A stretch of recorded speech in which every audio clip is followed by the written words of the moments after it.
Well, we're having all kinds of trouble. We are just having all kinds of trouble today. Hi, this is Missy, right?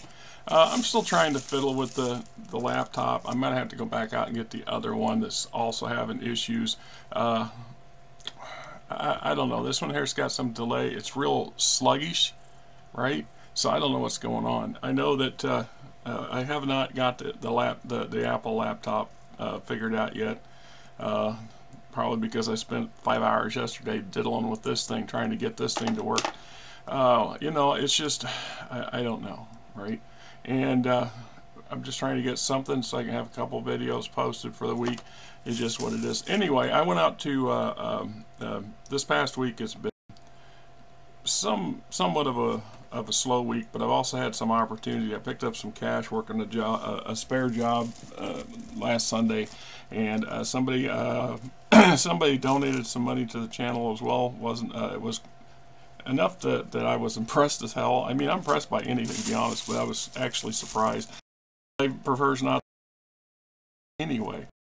It allowed me to stop and pick up a couple. I went to the local game store called JCD Hobby. The one on the south side, they have a bargain bin or a bottom shelf where they buy used and discontinued items and things like this and sell for a lot cheaper than what they were new. I also was able to order three books off of Amazon. 2 are BattleTech novels that I haven't read yet and are probably old news now to most of you. And then there was I'm not sure how to explain it without having written it down, but there's a book on how we're playing a lot of our Dungeons and Dragons in particular are being played incorrectly, or how we can play it in a better way. And I was impressed by the young lady's videos and the interview she did on a fella. And then I started doing, and then Jenny D, if you're familiar with any of her YouTube channel, she's very enamored with this system. So anyway, I thought, geez, I want to read more about it, so I went and got it. Anyway, I was also going down some deep rabbit holes on the internet during the week, and I ran across a couple things that really struck a chord with me. This here is Blackmore by Dave Arneson. This is Dungeons & Dragons Additional Rules for Fantastic Medieval War Games Campaign Playable with Paper and Pencil and Miniature Figures. Blah. When I was young, this used to be in like a light brown, and this is the size of the actual booklet, and it was a light brown paper cover, and it was sitting up on this rack with other similar stuff. It was not unlike the Judges Guild stuff that I had bought without any qualms, but I kept passing on buying this because I looked at it and compared to the red box set of D&D that I had at the time, and it was very, I don't know, arcane, and it just seemed less professional than what the actual TSR product was being put out, which was, you know, probably a mistake on my part. I really should have bought this, but I've seen it, I've known about its existence since the 70s, and I glanced at it once or twice way back in the day, and I've now went and obviously printed a PDF version of it out, and my intentions is to read through this and to see what may out of it. I'm sure we'll do a video on it in the near future. My first goal is to get it bound up so I can handle it and read it better. And that was in the same topic that the Barons of Bronstein came up. It was actually how I got tuned into this gal named Hermione Ginger. And if I remember, I will put links to these two people's YouTube sites, so you can go look at their stuff yourselves. And she was saying she started, the video that caught my eye was that she was starting a new campaign with her players, beginning with a Bronstein. And I thought, why does that name sound familiar, and what the hell was it? And so I had to go a little deeper. And this too I saw back in the day, excuse me, sitting in Ivor's Dungeon on a rack, and for one reason or another, I did not buy it, and I do not know why. I didn't. I just, like I said, back then I was very young and had very limited amount of money, And so what I did buy was Dungeons and Dragons, and I was getting into it pretty heavy. So this was one of those things where I probably should have picked up later, like when I did the Judges Guild. I started buying Judges Guild in the mid 80s after I turned 16 and it'd be 90. See, 18, damn it, yeah, 1800, right? 1983 when I got my driver's license, I was able to go to the hobby store to Ivor's Dungeon on a whim. And of course having money, and at that time I didn't buy this, and I don't know why. And I'm going to go through it because I'm familiar with the Bronstein formula or concept. It is one of these things. Let's see if I can get this thing to open or not, and I don't screw. You know, it's just, are you both open or what? No, see, that one's not opening. Why is, okay, this is the one I got. This, which one is the one that's on?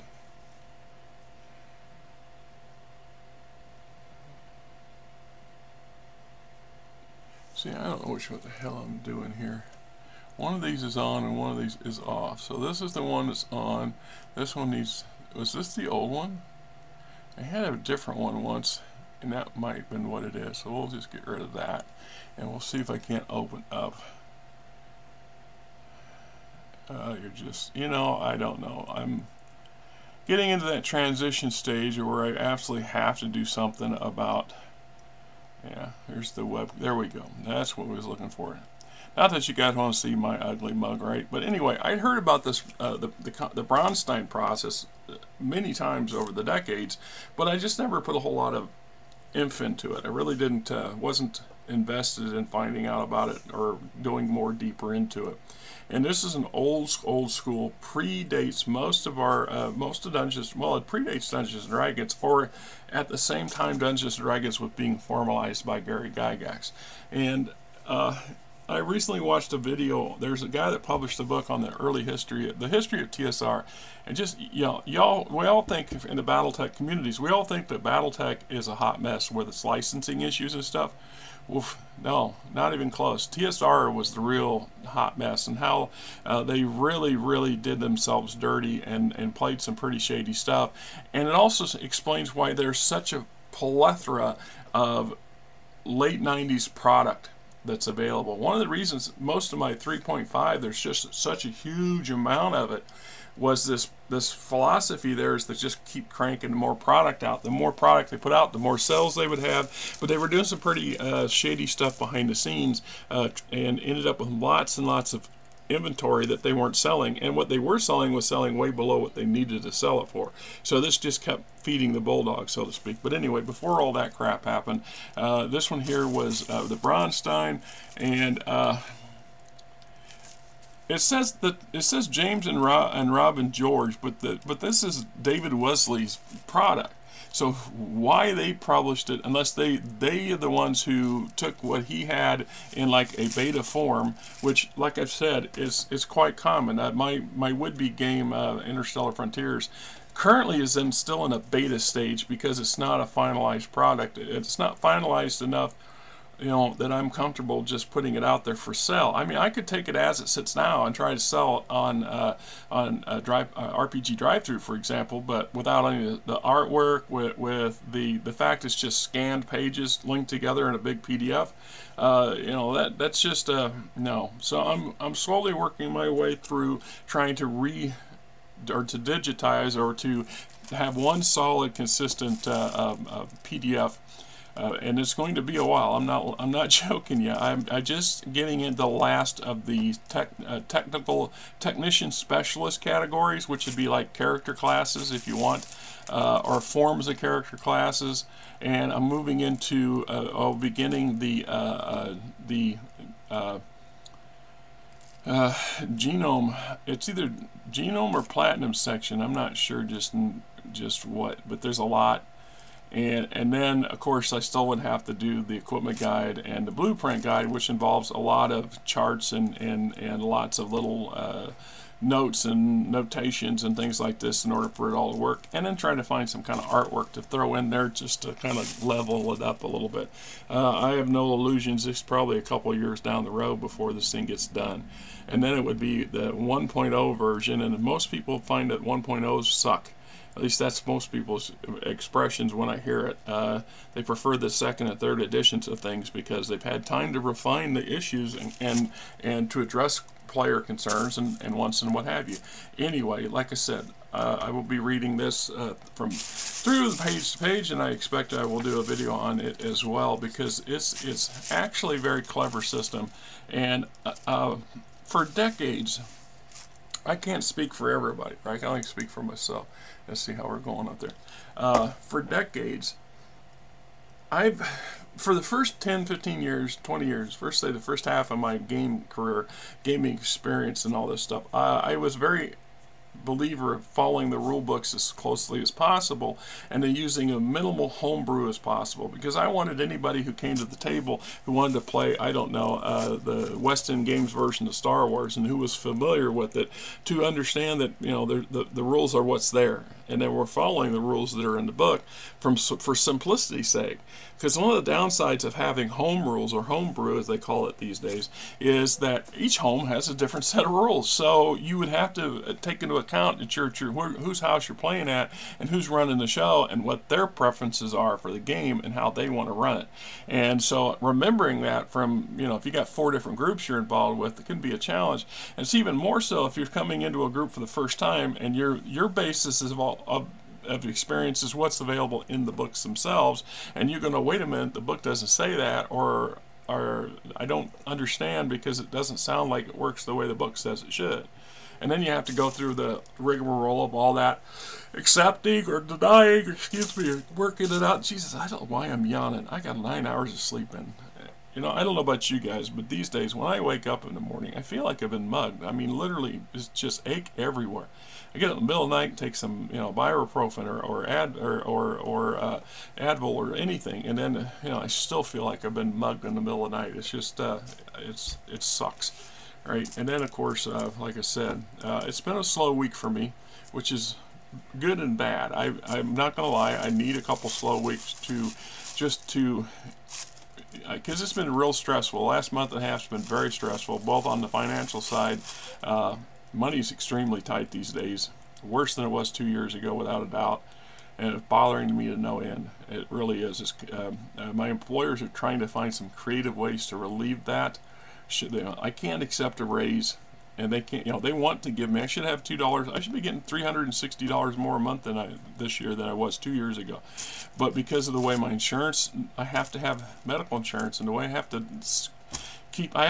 intentionally stay below a certain income level, which makes things hard.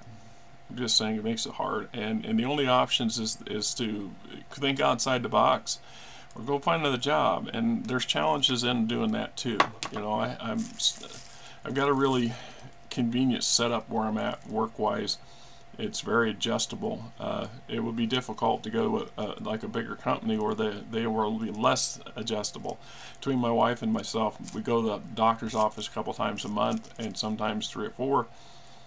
It's hard to balance, especially when you're starting a new job out. You can't say, well, I need to be able to take off half a day this week and half a day in 2 weeks and that kind of stuff, or a couple hours and then come back. And, you know, it's just easier to stick where you're at, but things have to give, right? And so recently, I have figured out the steps to monetizing this channel, and you know, once again, I always like people, you know, I like people that comment. I mean, I love the comments. I'm grateful for all the subscribers. Just be aware the channel is monetized, but the current revenue stream is about $13.50 a month, and of course YouTube is, you know, they've conveniently said, well, if you don't make more than 100, and we're not going to pay you, which I think is disingenuous. I think that's bullshit, in my opinion. There's a lot of things that they changed, and I get why they did it, but at the same time, I think if you get ad revenue on your channel and it generates $13 a month, they should pay you that $13, or they should allow that $13 to accumulate to that $100, you know, payout window, and then pay it out. So, you know, every 5 or 6 months, at least, the channel is getting $100, kind of help pay for the expenses of keeping it up and running. And at this point, we're just short of the 4,000 view hours on a monthly basis. We're like 3,700 hours of view time, because, you know, I get it. Most people don't view for more than a few minutes, and then they move on. And I'm guilty of that too. I surf the internet all the damn time. But when I find stuff I like, I stick through it.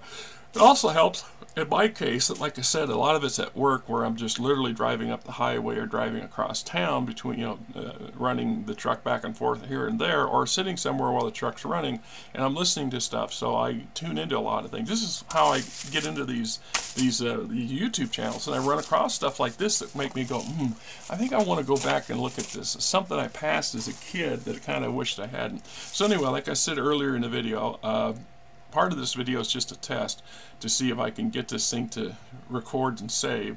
Obviously, the opening credit is not my the regular updated version. That was one from 3 years ago. So if you look at any of my videos that are 3 years old, you'll see that one pop up a lot. You know, so we'll see, because I don't know if I'm going to try to bring that over here and add it to this one, or if this one's just too clunky. There's a reason this laptop got retired, and one of them is because it bogs down. And I don't have any antivirus software on it. I mean, McAfee was, and it keeps popping up warning me, blah blah blah. It's like Norton. I hate Norton. I got Norton on my other one, and non-stop it's trying to sell me more crap. You need the premium this, you need more of this, you need more storage. Well, I don't have money for any of that crap. I barely have the money to pay for this stupid internet, and at this point, it's a struggle just to get the basics. So I mean, I'm really grateful to fellows over there in Cleveland that sent me the laptop and the little pad. Speaking of the pad, I've got it up and functioning, and I kind of figured out how to work it. I need to get a PDF reader installed on it some way. I got to figure out how to get a free PDF reader installed on it so I can read PDFs and stuff on it. Just recently, somebody donated the latest version of Shrapnel, and I'm yet to download it from the site that he's got it. His group's got it. Is sharing it at, and so when I get that in, I would like to put it on that thumb drive, or on the pad, so I can take the pad with me to work, and I can sit there and read it. And because I printed out a couple of Shrapnels, but I don't know if I want to print every one that comes out, because that's a lot of paper and a lot of printing. Then there's the it needs a case. And then because of the nature of my work truck, I really needs to have a case on it, because it'll get bounced around a little bit. And these things are fragile. They feel fragile when they don't have a robust case. So I've got one on my on my wish list on Amazon. It's $22. I just don't have. I have the money. I don't want to spend what I have on my credit card, because you know, I don't know about you guys. My Discover card has way too much damn on it and very little surplus. And the last month or so has allowed me to pay a lot more, pay down some of my credit cards, but we're talking a few $100s from maxed out again. And I'm trying to avoid staying at that border, because you stay close to maxed out, you have problems. It pops up. I mean, it's just like this XSplit program. It costs me $10 a month. So every 3 months they hit me up for $30 on my Discover card. So I got to remember to keep extra money on the card, so I'm covered for that. And then so, you know, it just goes, you know, if you add that, and then $70 a month or $60 a month for Verizon's home unit now, which is half the price of what I was paying Mediacom, not gonna lie. But the other side of the coin is that my medical and health insurance is going up. I'm be paying almost 3 times what I was, which is hard. And worse, because of some changes on the insurance, I take Travicity. It's a shot every month. Or every week. It's an EpiPen for diabetes, and it is $1,200 a month. You know, and so the insurance now is saying, well, I was getting it free from LilyCares, but because my insurance now will cover it, the LilyCare Foundation won't. And so my insurance says we'll cover $1,000 of it. So that means it's $300 a week for these shots, and they want me to pay $200 a month to get my monthly prescription. I don't have 200 bucks. I just simply do not have. When you add the, you know, my Medica is going from $70 to $250, so I'm $180 there, and another that's $380. This is why I started wigging out so much about the fact that I'm missing out on about $360 worth of wages because of the way that my medical system is set up. Well, what do you do? Well, I currently have about 6 months supply of Travicity in the refrigerator. When it runs out, it runs out. A damn thing I can do about it. My boss's wife said, well, you know, when you get close to running out, we'll see what we can do. Now, you know, that's just it. My employers are small mom and pop boss, so there's a lot of things they can't do. Without legally, they can't pay for my health insurance without paying for everybody's. That's why that's the way they look at it. And I can't fault them for that. But recently, she allowed me to buy a tire for the van on the company card, and said she wouldn't tell her husband. Her husband can come up with a job that we did for cash, as long as he got a cut and the other guy got a cut. He just don't tell Janice, you know, don't tell the boss's wife about it, kind of stuff. And then it goes on to then she says, well, you know what we can do is let you buy your fuel. So because I do run errands for the company in my personal van, they're going to, you know, she's going to allow me to gas up my van every month on them. So that's probably $100 a month right there. So I mean, they're trying to help. They're trying to find ways. Some of them are a bit kind of odd because they're trying to, you know, I don't know, not tell each other they're trying to help. It just gets to be a bit of an uncomfortable kind of situation, because I don't want to lie to nobody, and I don't want to get caught trying to, you know, accidentally saying something when I shouldn't. It's just simpler just to be truthful and honest. And I learned that the hard way, the hard ways. That's just the only way to operate. Anyway, this is why I stress out so much and I do this crap on the videos, and I really shouldn't do it. I know I should not be going off tangent on personal issues, because it does affect, well, you know, most of y'all didn't view this far anyway, so the handful of you that did, God bless you guys. I mean, you're like me, you're a bit tenacious. So getting back to what I was saying, I went out to Jay's CD and Hobby last week. It was a slow week, so I thought, I was down by that side of town, I just stopped and ran in, and I got this book for 5th edition for $25. So it's a $50 book, brand new, and it's fairly brand new. I mean, this book looks really new, and I don't know if this was purchased and by somebody and then turned in, or if this was just like the last copy the store has, because with the one D&D stuff for Dungeons and Dragons, they're phasing 5th edition out. So ironically, 5th edition really hasn't been around all that long, but there's a couple more 5th edition books that are there. I would love to grab them, but money only goes so far, right? And I had to make some choices, and maybe if they're still loitering there next month and I get a little extra money, I doubt it. I think I ended this week with 32 hours. I've been averaging 54 for the past 6 weeks. Makes for a damn near $1,000 check. So next week's check, or Friday's check, will be probably 4 something. And I've already got one bill sitting out here that needs paid, and I know my Discover card payment's coming up. That's $220 right there.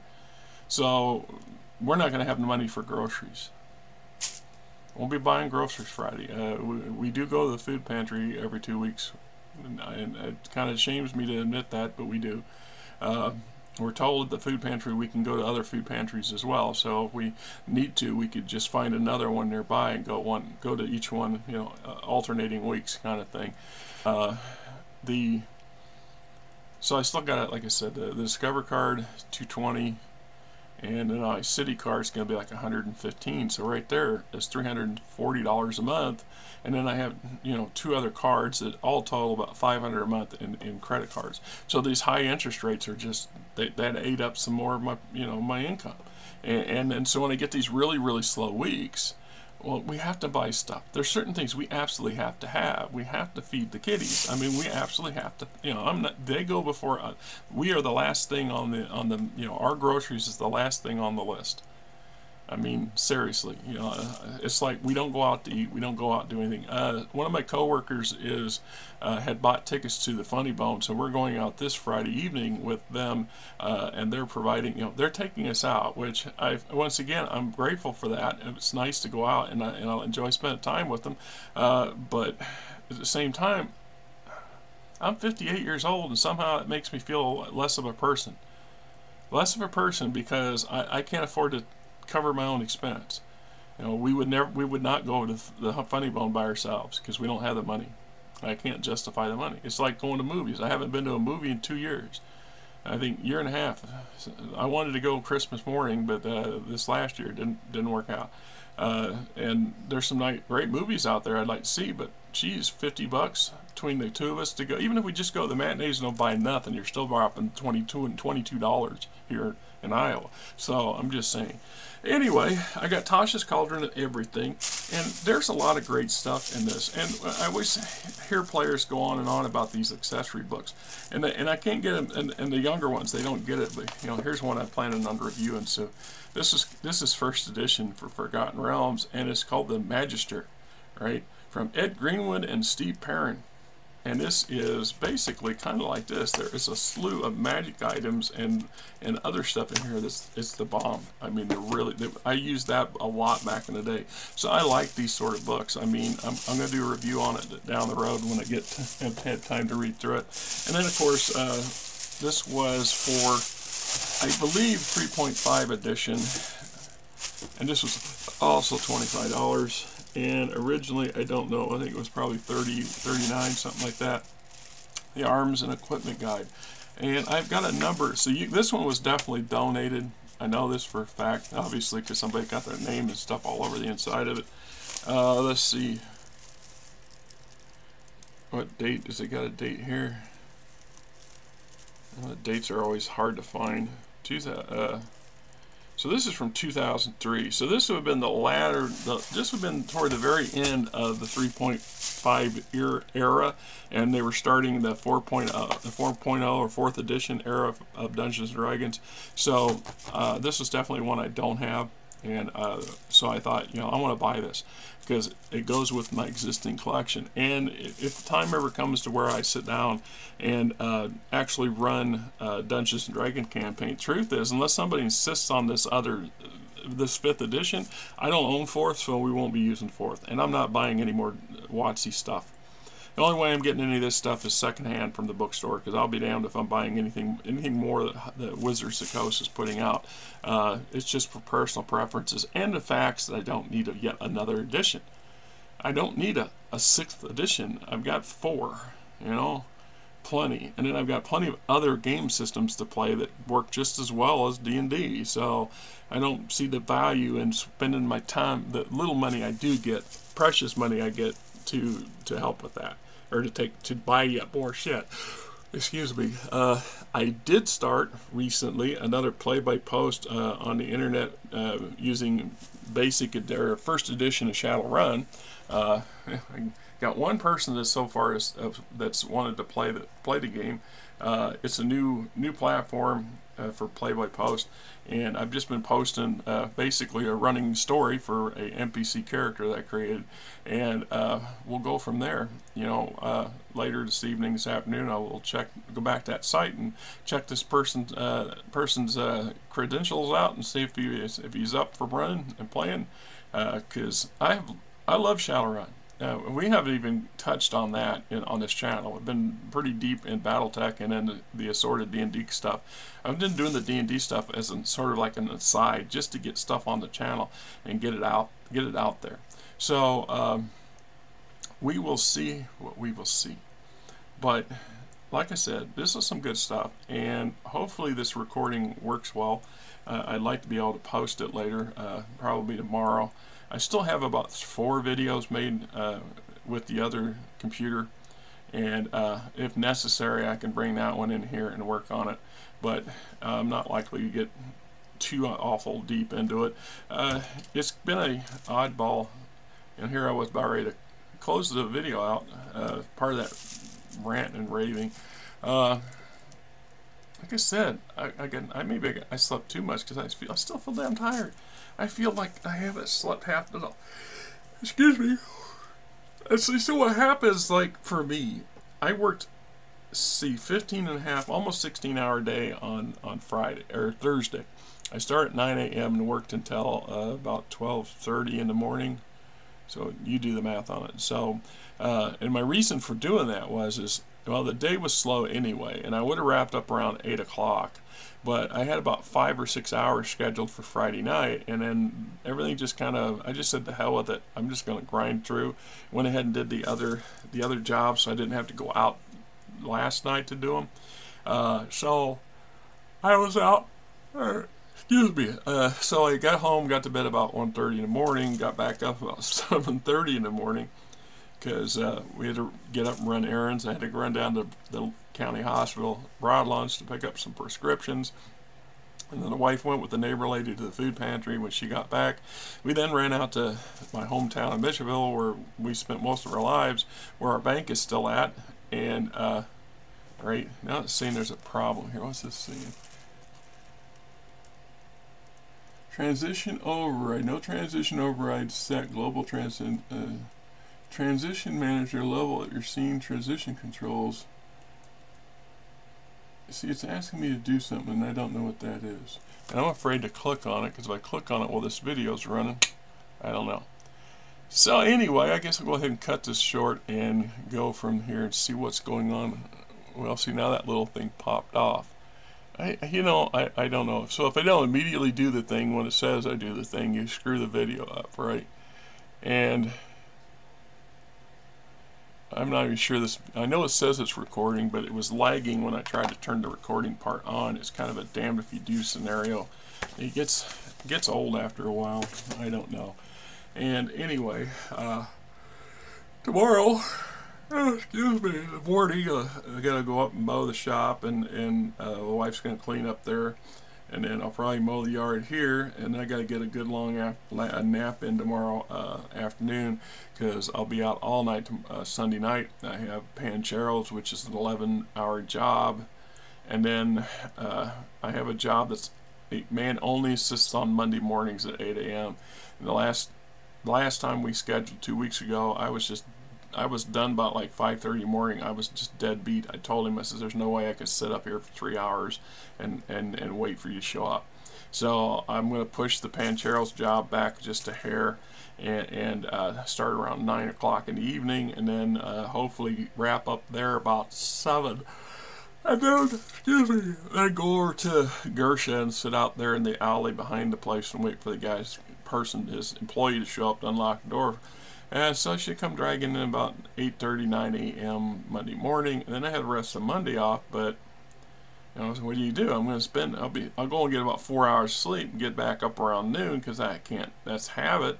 Maybe take a nap in the afternoon, but pretty much the whole Monday's shot, all right? And then go and repeat next weekend. I mean, it's kind of the downside for doing it. Anyway. Thanks for listening to my my ramble and my whatever it is I'm trying to say here on this channel for this particular video, and apologize for any issues that may be. I'm hoping the sound is much improved. This was the whole point of using this laptop, was to get so I can make sound. So the sound's improved. Obviously, the sound is dying on the other laptop, and I don't know why that is. Some videos, I watch YouTube videos all the time. Some of them are having issues with sound too. I mean, I can barely hear them. I know that my hearing's going south anyway, but it hasn't gone south like this. And oh boy, like I said, I posted yesterday, y'all saw on the channel, that early intro I did for this channel when I was fiddling with a channel name. It's about 6 years ago, over 5 years ago. And boy, in 5 years, I mean, the gray hair's really starting to crop out, and my, I don't know, I definitely showing some age. The last couple of years, the stress has been pretty bad. It's really playing a role, and I don't like it. And I don't know how to get away from it. I don't. Okay, guys, until next time, we'll keep plugging along. We will get this thing figured out sooner or later. And from little Missy back here somewhere and myself, you guys have a great weekend. Okay? All right.